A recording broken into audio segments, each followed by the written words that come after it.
Before we start today's show, just want to let you know this episode contains a few moments of content and language that might be upsetting for sensitive listeners or young kids. Oh, wait, you're listening? Okay. All right. Okay. All right. You're Listening to Radiolab. Radio From WNYC. See? Yeah. Hey, this is Radiolab. I'm Jad Abumrad. Really excited to bring you a project I've been working on with Shima Oliaee. You. It's me. Yeah. a co-creator of Dolly Parton's America with I me. jumped in too quick. Perfect timing. No, this project runs for about a month, and Yes. really excited. Let's do it. Yeah, start us off. Okay, so every family has a secret, but some family secrets are bigger than others. We'll start with Eric Pace, the great-grandson. My sister had gotten me a job at this YMCA camp. This is 2006. And we got a message from my dad saying, we have a mandatory family meeting. You guys need to leave work to come and talk to us. Did he tell you what was up? He didn't give us any other information. He said, nope, you gotta come to the family meeting and I'll tell you everything. We thought like, okay, this has gotta be divorce. We told everybody at the job and they're just like, good luck with the meeting, you know, this sounds really heavy, really serious. So he and his sister hop in the car. Kind of just like trying to hurry up and get there so we could see what this is all about. 3 hours later, they walk into their childhood home in Redding, California, and the whole family is there, like 8 of them. My dad tells us to go sit in the living room, and we're not a very formal kind of family, and so that was strange. We're like, okay, this is getting weirder and weirder. And then he holds up a picture that had been on our wall our whole lives. It was a really old picture. It's kind of the sepia tone. Guy in a pinstripe suit, really good looking, but kind of a weary look on his face, like he's being told to smile, but he doesn't really want to smile. And he says, do you all know who this man is? And we said, yeah, that's your grandfather, Harry Pace. What did you know about Harry Pace at that point? I mean, not much. This is Susan Pace, granddaughter. Well, he was a lawyer. He was a lawyer. We knew that. Peter Pace, grandson. We knew he lived in Chicago and he lived in New York. He's the one who called the meeting. And I was told he was like Italian. Somehow the notion was presented that Pace was an anglicization of Pace, Pace. an Italian name. Wow. They told me it means peace. And so I was like, like peace. Cool. You know, we grew up thinking maybe we're Italian. You put together Italian and lawyer. So we thought, oh, well, maybe he's a lawyer for the mob. We just kind of made this stuff up. In any case, at the meeting, Peter sits everyone down. I think I told him, I said, you know how we've never really known anything about grandfather Harry Pace? Well, we've discovered some interesting information about it. Then he handed us the packet. It was about 10 pages long. And so we started reading it, and within like about 30 seconds, I was just like, Oh my God. Oh my God. It was mind-blowing. oh my God, this is crazy. Can't believe this has been kept from us. It was really, You know, it was just so shocking. wow. How could it even been a consideration that I wouldn't need to know this? What they discovered is that this man, Harry Pace, whose picture had been hanging on their wall their whole lives. Well, first of all, he wasn't Italian. It turns out that he was African-American. He was black. That's how he identified. That's how he was seen. And he was someone who literally changed America. In like 19 different ways. Music, culture, Theater. Housing. Law. He proceeded to fight the case all the way to the Supreme Court of the United States. The decision opened 500 new properties to black residents. He desegregated whole neighborhoods, laid the groundwork for so much music. Like without him, We'd have no Robert Johnson, Please allow me to introduce myself. no Rolling Stones, and no Eric Clapton. He even had a hand in coining the term rock and roll. I mean, this dude's, good God, why don't we have like 3 movies about this dude, right? I mean, you know, hello, Ava DuVernay, right? Good God. I mean, this dude is like, he is like the vocational MacGyver. But then somehow, right at the peak of his power, It's like poof. he vanishes. So completely that none of us know his story, not even his own family. Wow. So you're telling me we're related to this unsung hero, and you want me to just sit here and laugh about it? I gotta go understand this. For the next 3 episodes, we're going to dig into some of these questions. Who was he? Why did he disappear? And why did America let him? This is The Vanishing of Harry Pace, a miniseries on Radiolab. Now, this was a tricky story to report and tell. Where did you all get all this about him? He can be hard to research. Is there a book about him? Is there a single book? There's not a lot out there about Harry. He's a hard guy to know. It's just... We don't have his voice. We barely have his words. So, to try to help us make sense of all this, we assembled an amazing team of collaborators. I'm Jami Floyd. I'm Terrance McKnight. Imani Perry. Kiese Laymon. Cord Jefferson. You'll hear all of them along the way. And I'll just say, full disclosure, one of the things that drew us to Harry's story is that he's a guy who just didn't fit the categories that the world offered him. Kind of slips between the cracks. Yeah. And in a very different way, I say this cautiously, I feel like as Middle Eastern people, that experience, there's something about it that makes sense. Sometimes it feels like people don't know how to see you. I think a lot of people have this experience in all kinds of ways. My parents say... For example, Cord, filmmaker Cord Jefferson, one of our collaborators. My parents tell a story about when I was about 2, putting me in front of a mirror with them and just sort of letting me take in the differences in all of us, and the fact that I neither looked entirely like my mother nor entirely like my father. Because they said that I asked, what am I? What am I?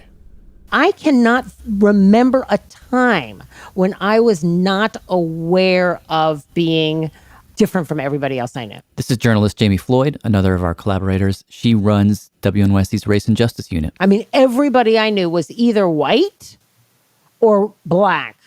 There was nobody else who was kind of coffee colored with an afro like me. And I mean coffee with some milk in it. To this day, I feel a lot blacker than I really am. Like in my mind, I am really black. That doesn't mean my black friends and colleagues always see me as black. And so it is complicated. And then when you step into the multiracial... Okay, so we'll get back to Jami and Cord and the family soon-ish, but we have a lot of ground to cover. So first... We're going to take you on an audio roller coaster through what they discovered in those pages. Chapter 1, The Rise. Okay, let's go. He was born in 1884. 1884 in Covington, Georgia. Scholars David Sussman and Emmett Price. Which is about 32 miles east of Atlanta. A very picturesque place that's been used for a lot of movies and TV shows, like Just a good old boy. The Dukes of Hazzard was shot there, and In the Heat of the Night, and other films and TV shows that needed a good antebellum background. Now remember, Scholar Willie Ruff. Harry Pace was born just a few years after emancipation. About 30 years after the Emancipation Proclamation. His parents were slaves. Grandparents, actually. One of the things we know about Harry, or we think we know, is that his grandfather owned a plantation, raped one of his slaves, she had a child, and that child was Harry's grandfather.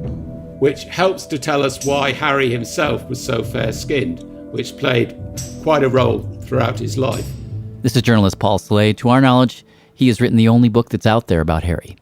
What do we know about Harry's father and mother? So we know that his father was named Charles. Charles is a blacksmith. We know that his dad died when he was really young. 5 or 6. Dad's gone. Mother is Nancy Frances Pace. And we think that Harry's mother was a laundress. So... if that is true...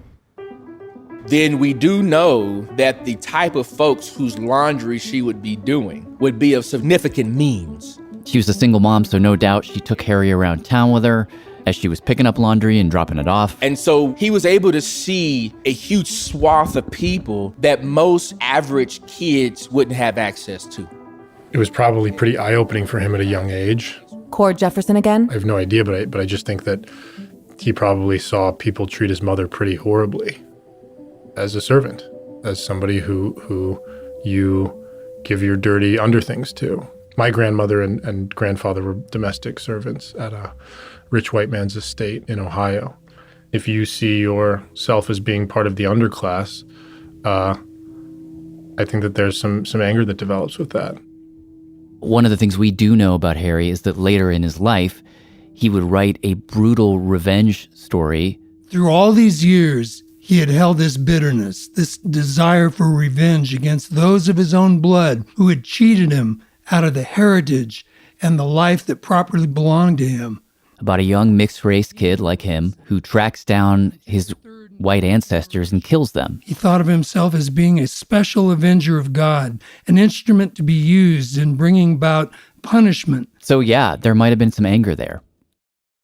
In any case, by the time he's 10, 11... Harry clearly excelled in Latin, in Greek. He played music, he sang. I think even at that point, it must have been pretty clear that Harry was a phenomenally bright kid. And at the age of 12, he is sent to Atlanta University. Who paid for it, by the way? From the brochures of the school that I went through from that time, they had donations. Got it. So he got a scholarship. Yes. I mean, Atlanta University was the spot. It was the intellectual mecca for black folks. I think the motto of Atlanta University is "I'll find a way or make one." How boss is that? What? I'll find a way or make one. Watch me. Professor Charles McKinney. Okay, so take us back to Harry. Like, what do we know about his life on campus? We know that when he gets to school, this cat was well-dressed. This dude... He's a handsome man. There's one picture you can find where he's about 17. Dark jacket, starched white collar. Closely cropped hair, wavy. Slight smirk. It seems, I would say, pleased with himself. All of the young black women would have fell for this dude. It's writer Kiese Laymon, by the way. He couldn't be the country boy that he was from Covington. His first few years, he sings a cappella in the choir. Joins a debate team, writes for the school newspaper. He works his way through school. Working as a printer. He was what was known as a printer's devil, which is some kind of print shop job. A printer's devil? Yeah. A young boy at or below the level of apprentice in a printing establishment. Are you just getting that from the internet just now? Just looked it up. Oh, wow. While he's at Atlanta University, he finds out that the white printer's devil is making more money than him. What does he do? He quits. He says, enough of this. I refused to be treated in this manner. Okay, so he's printing, he's singing, he's learning to advocate for himself. All that's just warm up, because by far the most important thing that happens to him at Atlanta University. Well, the most significant thing that happens to him there is that he meets W.E.B. Du Bois. William Edward Burghardt Du Bois. One of the greatest thinkers America has ever produced. In 1897, I went to Atlanta University and stayed there 13 years, making a systematic study of the American Negro. It's fair to say that for the next 25 years, there wasn't a book published on the Negro problem that didn't have to depend upon what we were doing at Atlanta University. Well, with Du Bois, I mean, he's sort of who all of us Black studies academics are chasing, because he's the ultimate, Renaissance intellectual. This is scholar Imani Perry. He's the father of American sociology. He's a novelist. He's, one of the founders of the NAACP also. In 1903, he writes The Souls of Black Folks. It is a peculiar sensation, this double consciousness. We get his phrase of double consciousness. The sense of always looking at oneself through the eyes of others, of measuring one's soul by the tape of a world that looks on in amused contempt and pity. Which is one feels his two-ness. It's the most critical work for black people still. I mean, he's published this in 1903. Many of us, even if we have very different politics, we're all chasing Du Bois. Negroes had to have some voice in their government and trained men to lead them. On that point of who would lead Black America, it's exactly when Harry steps foot on campus that Du Bois writes the following phrase. The Negro race, like all races, is going to be saved by its exceptional men. The problem of education, then among Negroes, must first of all deal with the talented 10th. W.B. Du Bois coins and brings to life this idea of the talented 10th.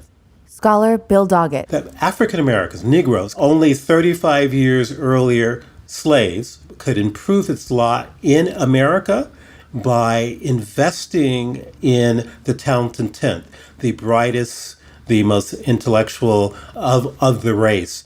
Certainly, Du Bois was an elitist.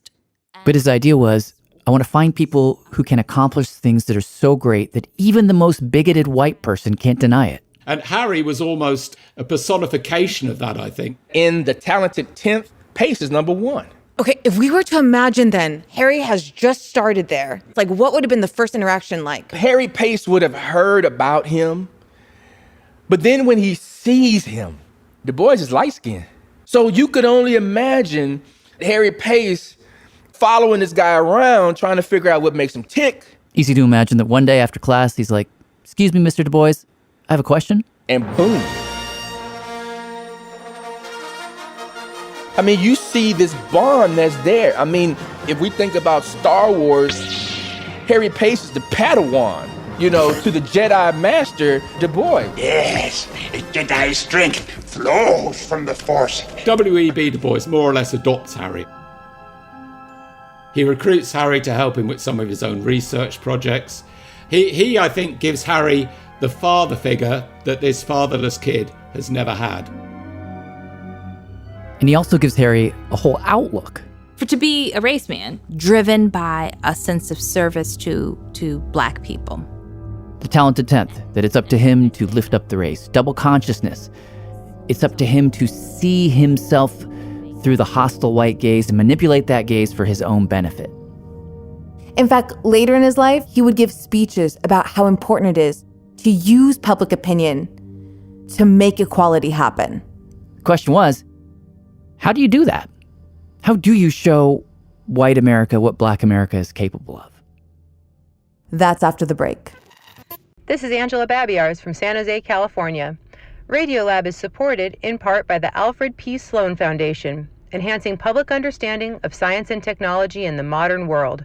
More information about Sloan at www.sloan.org.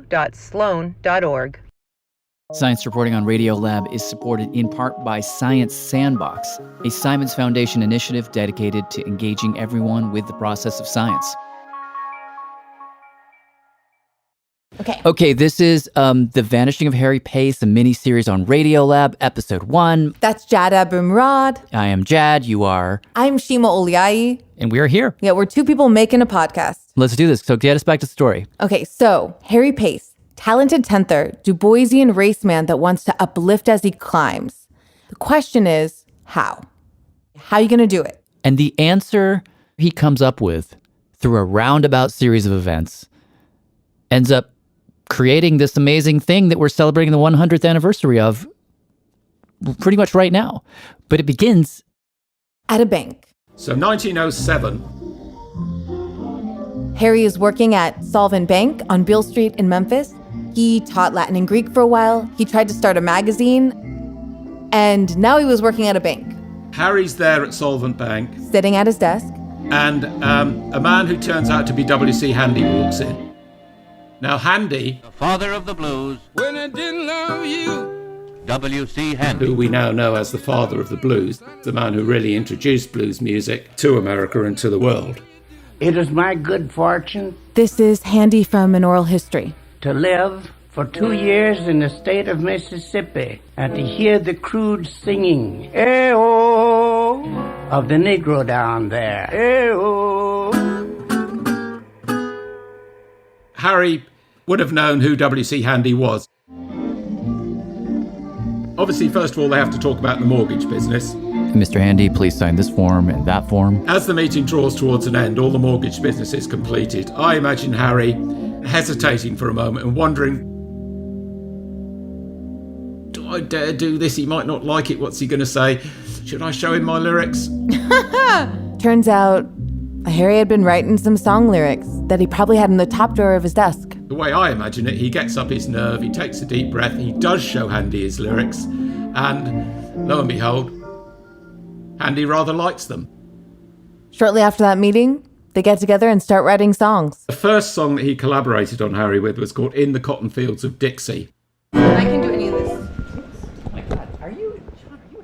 One of the most exciting moments in this series was I finally found the sheet music for the song after much hunting, and Jami Floyd and I ended up visiting John McWhorter at his home in Queens. John McWhorter, and I teach linguistics and some other things at Columbia University. And in my off time, such as it is, I am a great lover of music.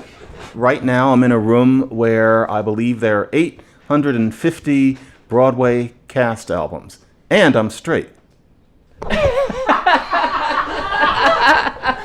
I don't know. He agreed to sight read the song for us. Can you sing it a little bit so we can hear it? It's out of my range, but in the cotton fields of Dixie is a dear old southern home where the mockingbirds in moonlight love to sing. Though it's just a lonely cabin, it is mine though far I roam in the land where cotton is king. I'm not a tenor, I'm a baritone. That's where it's written. So it's not a good song, but that's what he it's did. better than I thought it was going to be. It grows on you, doesn't it, damn it? The chorus isn't bad. If you swing your ears and don't listen to the words. If you don't think about what it's about. You know, we are struggling to understand what are they trying to accomplish. Are they trying to advance a people? Oh, they wanted to make some money. The they in this case was probably more Handy than Pace. Of the two of them, he was far more famous and far less political. And he knew that these plantation songs, they sold. There wasn't a market for conscious sheet music back then. But John, who are they writing this song for? Good white people who want to hear about that wonderful period when everybody was so happy in the South. Then you would bring, Trixie and Rebecca and Uncle Bill around the piano, and everybody would sing along to it, and then they'd laugh and clap and then, die of typhus or whatever. Bill, I can play this. Will you sing along with me? Oh, sure, honey. And so, in the cotton fields of Dixie is a dear old southern home where the mockingbirds, oh, get that Flossie, in moonlight love to sing. Okay, Wilbur, can you come do harmony with me? Well, I guess I could. Okay, so, just a lonely cabin, it is mine though far I roam, in the land where cotton is king. That's what this was for. And then Aunt Madge would bring some lemonade. Here y'all go. Because this is their form of entertainment. That's all there was. This particular song, they wrote it, paid a guy $50 to publish it, and he ran off with their money, which is karmically something. I don't know. Then they make another song called Beale Street Blues. It sells pretty well. And then suddenly they move from Memphis to New York City. When they moved to New York, their goal is to set up shop in and amongst all of the other Tin Pan Alley houses. So all white. Which are all white-owned. We're going to compete with everybody else, show them we have just as good, if not better, material. Problem is, unsurprisingly, they run into a lot of racism. There are accounts of white music publishers literally accosting them in the street. Now, at this point, the way that things worked was the sheet music was sold in dime stores, and most of those stores were white-owned. So what Pace and Handy decided to do is they hired white piano players, song pluggers as they were called, to go into those dime stores and demonstrate their music. Oh, so would this be the thing when you'd walk into a place and you'd grab a sheet music and be like, I wonder what this sounds like. Mr. Demonstrator, can you play this for me? Right. Then they'd key it out? Or Miss Demonstrator, they were often women. Oh, they were women. Yeah, some of them. It's so interesting to think about the sheet music passing for black or white, just like, like a person. Right. This is historian Elliot Hurwitz. He says the strategy worked. They're making all this money. I mentioned 1918, 1920. Cablegram goes off in inquiry. Yellow Dog Blues. People love it. It sells huge numbers of recordings. Wah, wah, wah, wah, wah. And then?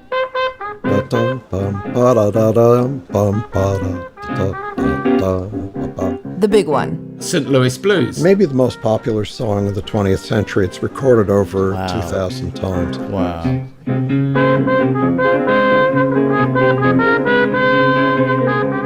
There are St. Louis Blues recordings by Stevie Wonder.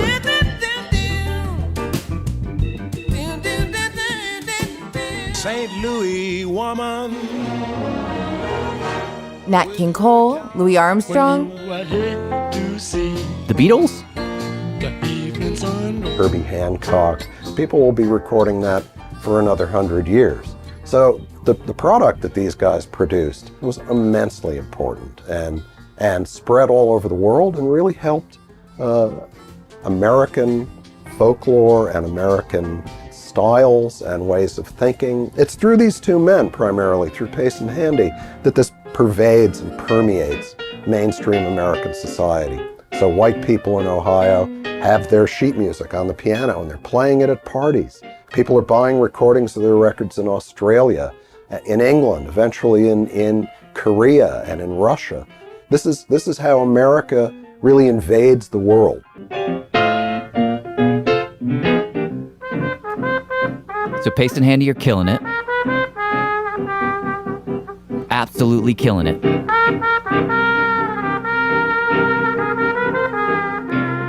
But at the height of their success, there is this sharp division. Handy is really stuck on sheet music. The old world of sheet music sales. You know, he was 11 years older than Harry. He liked how things were going. But Harry, that's not what we wanted. He believed that records are the big new thing. Now, records at this point were just a few decades in, but people were just starting to get into them. Pace was like, let's do it. Handy said no. So right at the peak of their popularity, with barely any notice, he quit.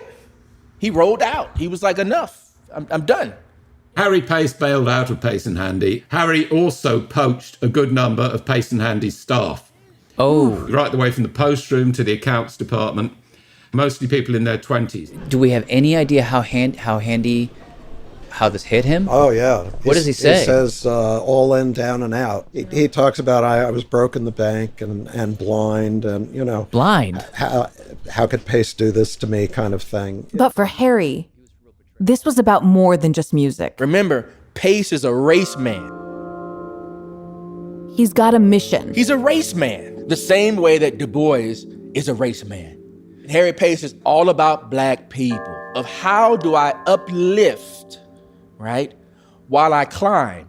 And in the record industry, there was a lot more uplifting to do there than in sheet music. Because basically you had three main white record companies, and what they were releasing was almost entirely these really demeaning minstrel songs. All coons look alike to me. Like All Coons Look Alike to Me and The Phrenologist Coon. The Phrenologist Coon. Bill Doggett again.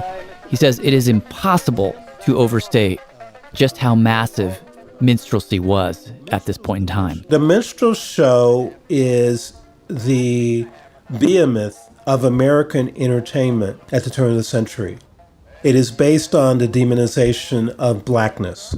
You had white bands dressing up in blackface, singing outrageously racist songs based on overblown stereotypes. You know, the watermelon, the fried chicken, the big lips. And he told us about a songwriter, Bob Cole, black man, who Harry definitely would have known about. What makes it even worse is when a song like this is good. John Wortham actually played us one of Bob Cole's songs. This is Robert Cole. Yeah. And so, if you like a me like I like a you, and you like me just the same, and then they're under the bamboo tree, and it's about a jungle person from Matabulu, and it's in this dialect, and Jesus Christ, the song is very catchy. Bob Cole had an issue with the coon song, all of the extremes. He had a lot of trouble with that. And so all of a sudden, one day, I believe it was 1910 or 1911, he made a decision. I don't know if he was drunk or what.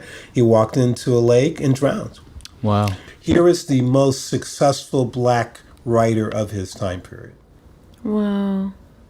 I don't think it's an accidental drowning. So the idea that Harry would want to move on from sheet music, this was the context, right? The white companies were releasing these minstrel songs. That's all they were doing. They were putting out circular platters of white supremacy and destroying lives in the process. And Harry wanted to change that. And if Handy didn't want to be involved with that, their partnership was over. Harry Pace obviously saw the need. He This is performer Rhiannon Giddens. Why are we neglecting all of this talent? That's the kind of sort of rage, to be honest. I can't speak for the man because he's obviously dead, but I can only imagine that it would be rage-inducing, to put it mildly. So I can only imagine, that all got funneled into, let's do this ourselves. He understood that who makes records, under what conditions, and to what effects really matters. He understands that those are political issues. To him, this is not going to be a regular business. No. Pace definitely saw it as a social movement as much as a purely commercial one. But Pace, being the businessman he was, went out and got funding for it. He got a board of directors with Du Bois and others on the board. Media historian Tim Brooks. How old is he? Harry would have been 36 at the time. The first question he had to consider. What to call it? Well, he wanted to call it something that spoke of Black pride. Do you know who named it? I do. For several months at the end of 1920, Harry was writing letters to W.E.B. Du Bois. The idea of calling the label Black Swan actually came from Du Bois. He told Harry, before you were born, there used to be this singer. Was she soprano? So Black Swan, the name itself, was named after an opera singer, Elizabeth Taylor Greenfield, and that was her moniker. She was known as the Black Swan. The first concerts were 1851, 1852. When she made her debut in New York City, curator Dewandalyn Reese, she was brought out on the stage and there was laughter. Audiences were jarred and laughed at her. They couldn't make sense out of what they were hearing out of that body. She had a magnificent voice. Looking back, it's this magical moment, even in slavery days, when a Black woman could command this kind of attention. So that was very much in the air. So in May of 1921, almost exactly 100 years ago, Harry Pace launches Black Swan. When he launches the company, it is hailed in the Black press.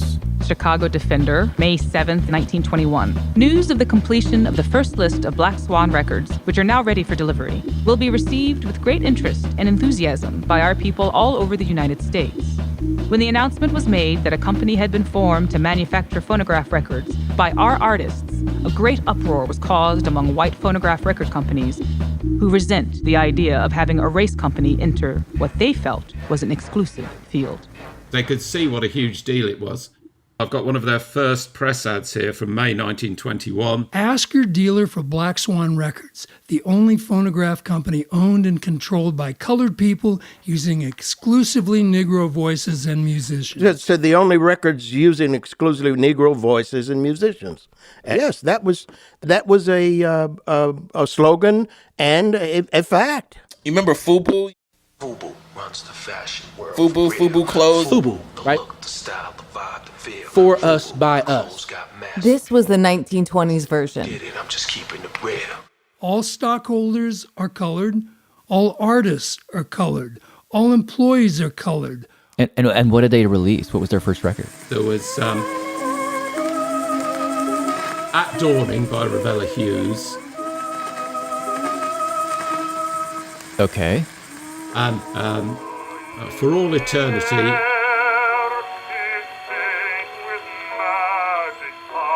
By Carol Clark.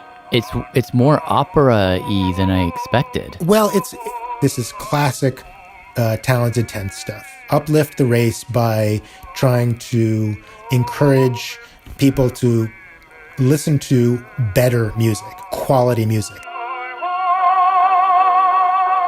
A lot of the Black Swan material is boring as to be honest, because it's just this hoity-toity, white, light, classical crap.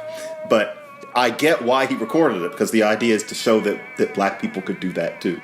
So At Dawning comes out, and Harry releases a couple other classical records. How did these do? Did anyone buy them? Yeah, I mean, they sell only $674.64 worth of records. Wow. So at that sort of level, they're not going to survive too long. And so now he has to figure out, what is he going to do? This is one of the many moments we wish we could get in Harry Pace's head, but we can't. There are no journal entries, there's no letters to go to. But we can say that it probably hit him pretty hard. Like, we know he had a stubborn will, but we also know that when he met failure at other times in his life, it really rocked him. There's a short account from a writer named Mara Stewart, who apparently knew Pace personally, and he describes a moment after Atlanta University when Harry was working on Beale Street trying to start a magazine with W.B. Du Bois. It failed, and as he describes it, Harry looked out the window and, quote, "There was the Mississippi River, swift and deep, at the foot of Beale Street." And according to this writer, Pace very seriously considered throwing himself in and committing suicide. And maybe that's how he felt at this point. But then a very lucky break that would change him and American music forever. Can you describe the moment where all of the fortune changes? So, Harry Pace, trying to figure out what they're doing. It's 1921. Harry walks into a bar called Edmund's Cellar in Harlem. It's the spot. This place is small. Seats maybe 150, 175 on a good day. But on that night, these folks are jammed in, elbow to elbow. they'd all come to see this one hotshot 21-year-old. And you imagine just a very tiny spotlight on her. Down in Georgia, got a dance that's new. Ain't nothing to it, it's easy to do. Call, shake that thing. And she is amazing. Oh, shake that thing. So full of life. Some artists, I'm getting sick and tired. you listen to them, Telling you to shake you can have light conversation, and they're the backdrop. But when Ethel Waters sings, Now the old folks are doing it, she is the oxygen in the room. but the old folks learn the young ones what you do about shaking that. Harry is spellbound. I come along in that era. I was working in nightclubs. That laugh of hers. Oh, Willie Ruff got a chance to interview Ethel Waters about those early days. I can't tell you what a thrill it is for me, these 45 years later, to hear her voice. They called me then Sweet Mama String Beans. Sweet Mama String Beans. That's because I was so thin. And you got it before you started in show business? Yeah, but I was awfully thin. That was one of the things the Lord stopped me from grieving over me, because I was always a tall child. She was tall, elegant, pretty. I got rhythm, She could dance. I got music. She was a good dancer. She did the shimmy. The buzzard lope, the Charleston, of course. You know that song, Back That Thing Up? She knew how to back that thing up. Ethel Waters is like one of those entertainers. I wish I would have been alive to see her on stage. She can get something across. I could sing, dance, talk, and whistle. I'd make you laugh and I'd make you cry. Make you laugh and I'd make you cry. To me, baby, I got to tell the story. When I say a thing, I'm envisioning a picture. And I'm trying to paint that picture for you to see. I want you to see what I see. Now, in terms of what did Harry see when he walked into Edmonds and saw her, it's interesting to imagine, because on the one hand, Ethel Waters is as un-Pacean as you get. She says, look, I grew up by 4. I knew how to curse like a sailor. I knew junkies. I knew sex workers. I knew... Author Randall Jelks? She's a woman of the streets, so to speak. But perhaps he also saw something in her that was in him. It is a peculiar sensation, this double consciousness, the sense of always looking at oneself through the eyes of others. So she understood the use of masks. This is writer Margot Jefferson. The love of and the absolute immersion, as if it was her birthright. in masquerade and disguise.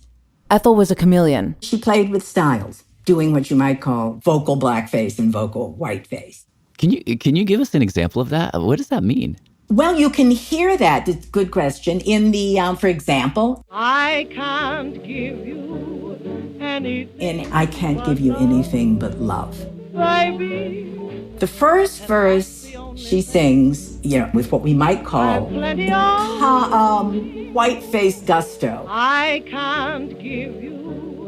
I come, and you can just hear her having a wonderful, amused time with I can't give you anything but love. Then, I can't give you anything but love. the second verse, she drops her voice. she finds Bessie Smith, much lower. She does that, and then the little grace notes start going into blue notes. Diamond bracelets. The phrasing changes, so you can absolutely hear the two. Oh my God, when Harry saw her at the bar, it must have been like, oh, you're the person I've been looking. You can do it all. You got it all. So, in between sets, Harry, or maybe one of his associates, elbows his way to the front of the room, where Ethel is lounging by the piano. He said, well, will you do me a favor? This man, I can't think of his name. He was a very nice man and a very intelligent man. Colored man, and he said, there's a colored company. He said, the Black Swan Records. He said, why, the Black Swan is starting out, and that was Pace and Handy. It was actually just Pace. And I knew both of them. I knew Mr. Pace from Memphis, Tennessee, when he was in the insurance business, and I knew Handy when they was in the music publishing business, because you had to get permission from him to sing the St. Louis Blues. But I knew that. And they had this little office on 139th Street down in the basement. So he said, just go there and talk. So I make an appointment to go with him down in this basement to where this office was. A very nice place and very dignified, because I was from the other side of the tracks. But it was our color, it was us. But we still had lines of distinction. Still do. So Mr. Pace was in the office at the time, very nice, friendly man. Anyhow, the result was, they said, would I be interested in making a test recording? So we went to a place in Jersey. That was when they were singing through horns. This was before the invention of the microphone. You and I are talking with good microphones. They had to do that in the recording studio with a megaphone. They'd have these horns drop down, tubas, and bass horns and things like that, and that dominated. As the story goes, Harry, Ethel, and Harry's arranger, Fletcher Henderson, get into a discussion about what Ethel's going to sing. Do we do more classical concert, elevating elite kind of music, or do we go popular? No doubt Harry was like, can you do some opera? But it seems like what happened is Ethel said, no, we're going to do popular, and you're going to pay me $100, which was 3 times what she was making at Edmonds. And so I went in this little hot studio. It was a little hot room, and I sang the Down Home Blues. Woke up this morning, the day was dawning. My loving daddy was not about, and he's got that loving that always makes me shout. So when they put it out, it was an instant sensation in New York. An absolutely massive hit. Before it all gives out. It was a big hit, and it got Pace and the Black Swan Records off the hip. She says that recording got them off the hip, put them on the map. Or make me glad. Down Home Blues just completely transformed fortunes. It was night and day.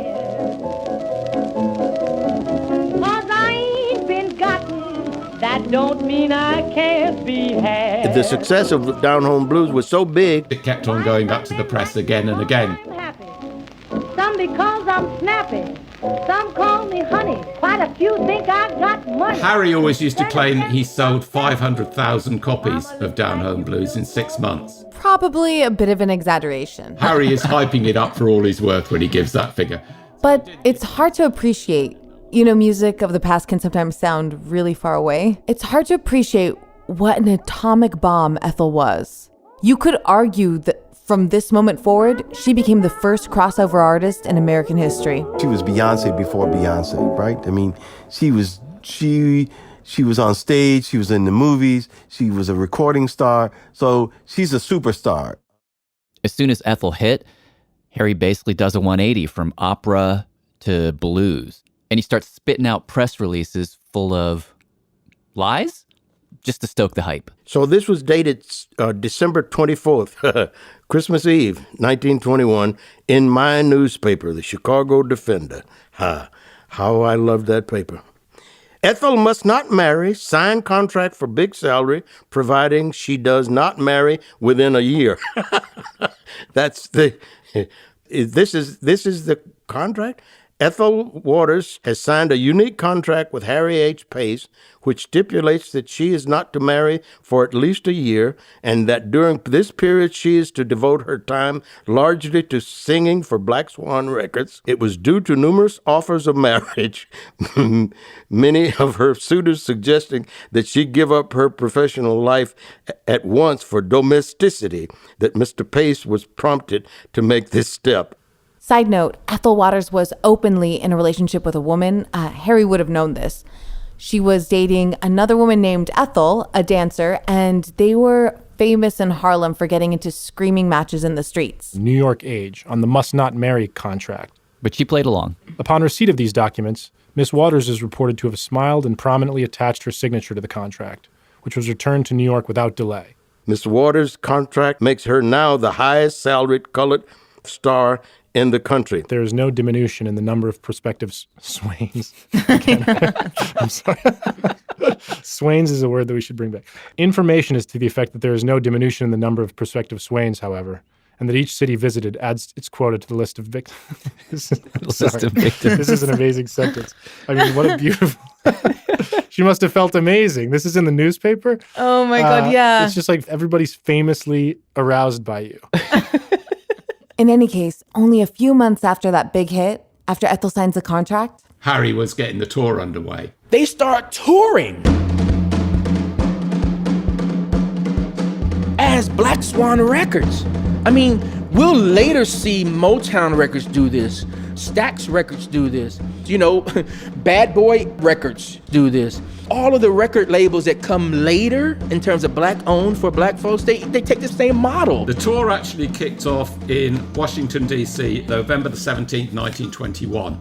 Paul spent months scouring old newspapers to put together the only full account that we know of this tour. Started in Washington, then Philadelphia.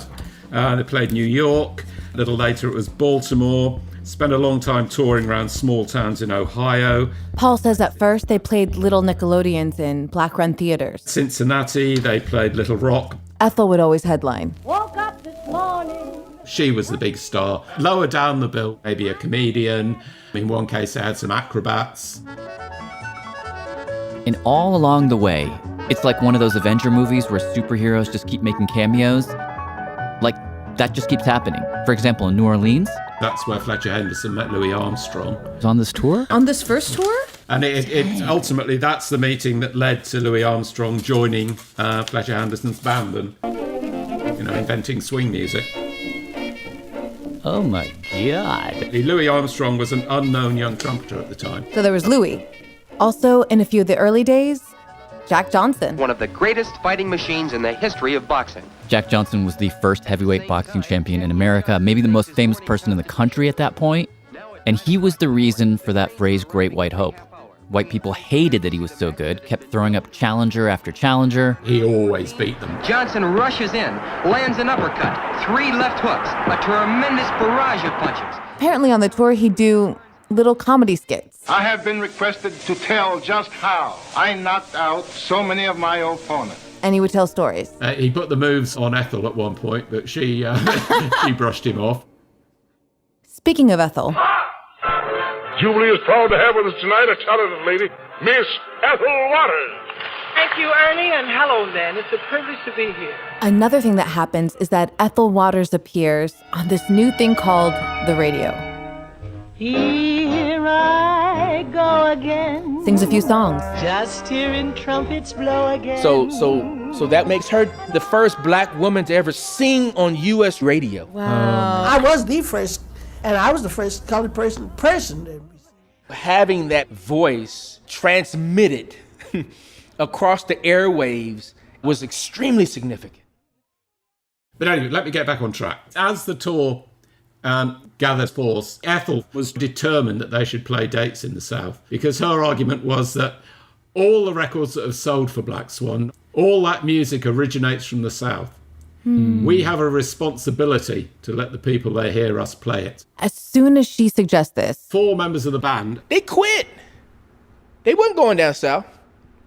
You got lynching going on. You got clear Jim and Jane Crow going on. But Ethel said she wouldn't perform unless they did. They went south January, February 1922. This was the second leg of the tour. Cincinnati, Memphis, Pine Bluff, Little Rock, Arkansas. And so in many ways, Nashville, Chattanooga, Ethel Waters and the folks who were on this tour, Savannah, South Carolina. These artists felt that they were activists. Paris, Texas, Fort Worth, Texas, Waco, Texas, Dallas, that Texas. Black people not only can excel, San Antonio, Texas, but we actually come in peace. We literally come in peace. But that's not always what they found. For example, Macon, Georgia. Moments before they show up to perform at the Douglas Theater, there's a white race riot, essentially, in Macon. A young black man had been accused of attacking a white police officer. A white mob then invaded the black section of town, searched homes, trashed businesses. Eventually, they found the man, shot him hundreds of times, tied him to a tree, and then lit a fire at his feet. They then take the body, they throw it into the back of a truck, and they drive it into the center of Macon's black neighborhood, which is where this theater, the Douglas Theater, is. And they, depending on which account you believe, they either throw the body actually into the lobby at the Macon, or they throw it up against its main entrance. I played Macon, Georgia. Here's Ethel remembering that moment many years later.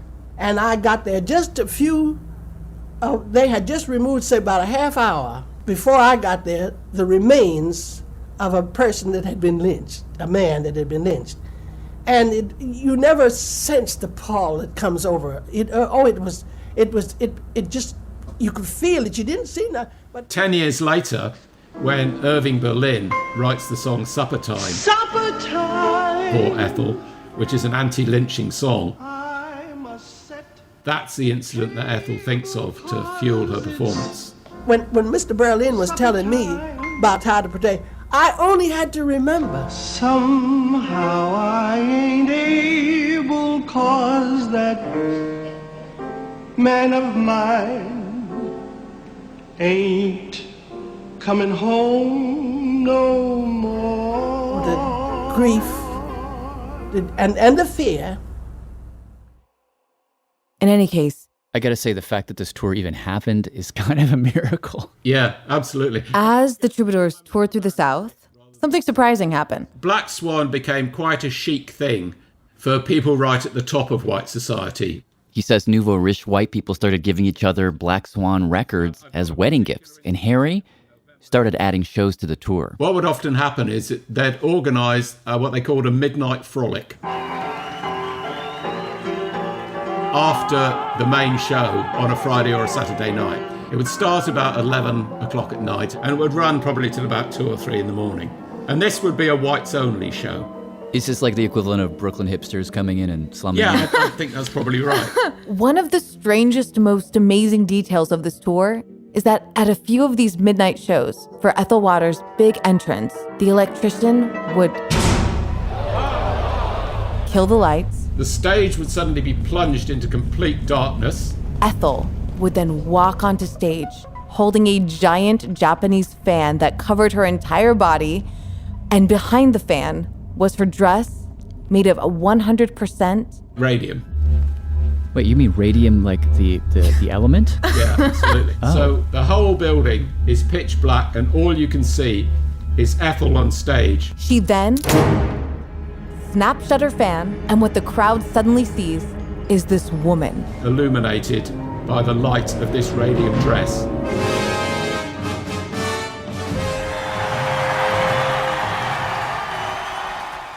And you imagine the whole house just going crazy. Wow. That's And so cool. This is 1922. It's so good. No one would have seen anything like that. That is crazy on so many levels. It was Black Swan Records' most incandescent moment. But ultimately, That was the beginning of the end. Almost, yeah. I mean, it's like a wave cresting and breaking. Everything was brilliant. It looked as if, the company's good luck would never end, and then suddenly the wave crashed. And everything just went to... Chapter 2, The Fall. now it went to in stages. When Harry got back from tour, things were going great. I've got an extract here from one of his letters to Du Bois. We were selling around 7,000 records a day and had only 3 presses in the factory, which could make 6,000 records daily. Oh my God. Oh, dang. Literally, he is selling records faster than he can make them. Desperate to keep up, he buys an entire record pressing plant in Long Island. And then the white response, that backlash. The white record owners got pretty pissed. September the 1st, 1922, you've got workers at the plant, they're shoveling coal into the furnace which powers the plant, and one of them discovers a 3-inch shell in the coal. They discover a bomb. Chicago Defender, September 16th, 1922. At the Black Swan plant. Just where the bomb came from could not be ascertained. The officials of the company were alarmed at first, lest it were the work of white competitors. The Daily News carried a picture of the bomb, which was of unusually large size. And if that shell had gone into the furnace, it would have blown the whole place up. Yeah, I have in my hand your letter from Harry Pace to the board of directors of Black Swan Records. During the past few months, we have been the target of attack from our competitors. The desire seems to be that we must be put out of business by any means, fair or foul. The white labels had woken up, and they were coming after Harry. The white backlash. It was clear then that there was profit to be made producing and distributing music for black people. Harry's success had proven to the white companies, oh, there's a market here. There are over 12 million colored people in the United States. There are millions of people who have money and don't want to buy minstrel songs. So all of a sudden, in the space of just a few months, just about every record label, every white-owned record label, launches its own specialist race records imprint. My dear Dr. Du Bois, the summer has been very dull for us. The white companies have, every one of them, gone in for colored business, teeth and toenail. Paramount comes along in August 1922, launches its own race label. Columbia, as early as February 1923, and the really big one was Victor. August 1923. It's caused a serious slump in our sales. That's like suddenly discovering Google or Facebook have decided to operate against you. Another phase of oppression from which we are suffering is the attempt that is going on to wean away our singers from us. And so the poaching begins. Trixie Smith gets pulled away. My man rocks me with one steady roll. Trixie Smith, we haven't talked about her yet. She was a Black Swan artist, coined the term rock and roll with one steady roll. On this Black Swan release. She gets poached. They also poached Carol Clark, who recorded spirituals for Black Swan. And of course, Harry hit the roof. There's a very good news report from the Chicago Defender. It says, Mr. Pace is advised by his attorneys that another company has bribed certain dealers to damage their Black Swan records before selling them to consumers, with a view of making the consumer feel that the race product was sent out in that condition and to cause him to cease buying them. Oh, man. If I'm Harry at this point, I'm hiring some thugs. Yeah. I mean, this is the sort of low. stuff that's going on. Harry's a gentleman, Jad. He's a gentleman. He's not going to do that. They're scratching his records. Making things even worse, in the middle of all this, you get Ethel Waters. Am I blue? Am I blue? Who gets pulled away. Ethel. Ethel, no. Ethel's Aeolian sides start appearing in 1923. This feels like the end of like Scarface. Like Harry in a room alone with a bunch of cocaine and some like big guns. Hello to my little friend. And it's just not gonna. It's just Harry Pace, like Tony Montana in Scarface, he goes down ugly.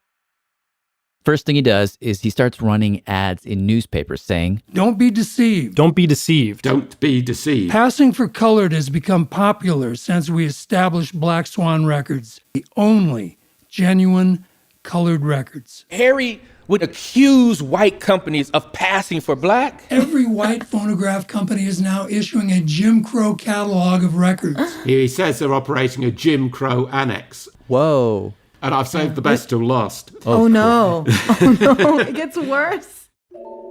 This is desperate measures for desperate times. Harry, at this point, is in a bind. What he desperately needs to do is to get some kind of Black Swan product out there on the market to fight back. But the white companies had stolen all his stars. What is he going to do? So he decides what he does is... He does the exact opposite of what he's known for. As he accuses the white labels of passing, he himself gets his hands on a bunch of unreleased music by white bands.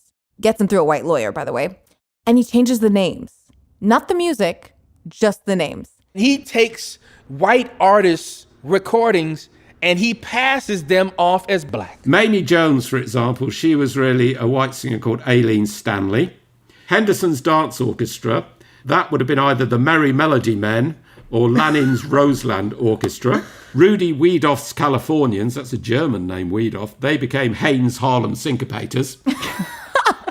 I have to say, I'm really on the fence about the morality of this move. Is this a badass move or is this just like the opposite? What it is a premonition of things to come. Make a long story short, just a few months after Ethel Waters records Down Home Blues and literally lights up the night in a radium dress, Harry is basically broke. We are cramped now, very seriously for cash.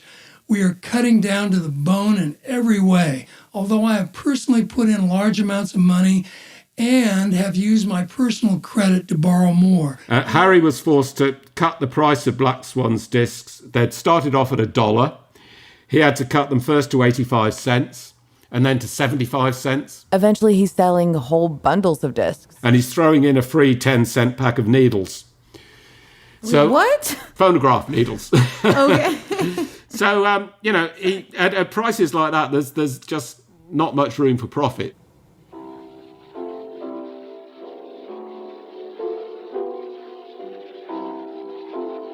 Harry holds out for as long as he can. But then ultimately... Chicago Defender, April 19th, 1924. He sells Black Swan to Paramount Records, a white company. White combinations of white businesses are frequent. It does not often occur where there is a combination of a white and a racial business. It is of more than local interest, therefore, to note the recent consolidation of the phonograph record business of the Paramount, a white organization, and the Black Swan. Black Swan Records came and went in just 2 years. But if you think about it, if you think about what came before and what came after, it was a pretty gigantic domino to fall. Black Swan really hastened the process of the white labels giving black artists a chance. And it only needs to be a couple of years for Robert Johnson to have died before he ever recorded a note. That process had been delayed by just a couple of years. We'd have no Robert Johnson. And with no Robert Johnson, oh my God, you've got no Rolling Stones and no Eric Clapton. That's weird to imagine. Once you take that brick out, the whole tower starts to look pretty shaky. I mean, it's all historical speculation, really. Here's what we'll say. Everything that we just told you about Black Swan and Ethel and all the stuff, that's just the first part of Harry's story. This guy lived 5 lifetimes in one. And the craziest part is yet to come. There is a conspiracy. They threatened my family. They threatened Harry Jr., your father. They threatened Josephine. It's like, poof, that's haunting. In the next episode, Harry's record roulette starts to spin out of control. So after 60 years of battle, how many more years did he owe you, right? How many more years did he owe? That's on the next episode of The Vanishing of Harry Pace. The Vanishing of Harry Pace was created by Jad Abumrad and Shima Oliaee and is presented as a collaboration between Awesome Audio, Radiolab, and Radio Diaries. The series is based on the book Black Swan Blues, the hard rise and brutal fall of America's first Black-owned record label by Paul Slade. We had original music from musician Hania Rainey, her song Buka off the album Esya. Our editorial advisors are Kiese Laymon, Imani Perry, Cord Jefferson, and Terrance McKnight. Jami Floyd is our consulting producer. Our fact checker is Natalie Meade. Series artwork was created by Katia Herrera, and special thanks to Nellie Giles, Ben Shapiro, and Joe Richmond. Next episode is right on the heels of this one. Thank you for listening. Yeah. Radiolab was created by Jad Abumrad and is edited by Soren Wheeler. Lulu Miller and Latif Nasser are our co-hosts. Susie Lechtenberg is our executive producer. Dylan Keefe is our director of sound design. Our staff includes Simon Adler, Jeremy Bloom, Becca Bressler, Rachel Cusick, David Gable, Maria Paz Gutierrez, Sindhu Nyanasambandam, Matt Keelty, Annie McEwen, Alex Neeson, Sarah Kari, Ariane Wack, Pat Walters, and Molly Webster, with help from Sarah Sandbach, Karine Leong, and Candice Wong. Our fact checkers are Diane Kelly and Emily Krieger.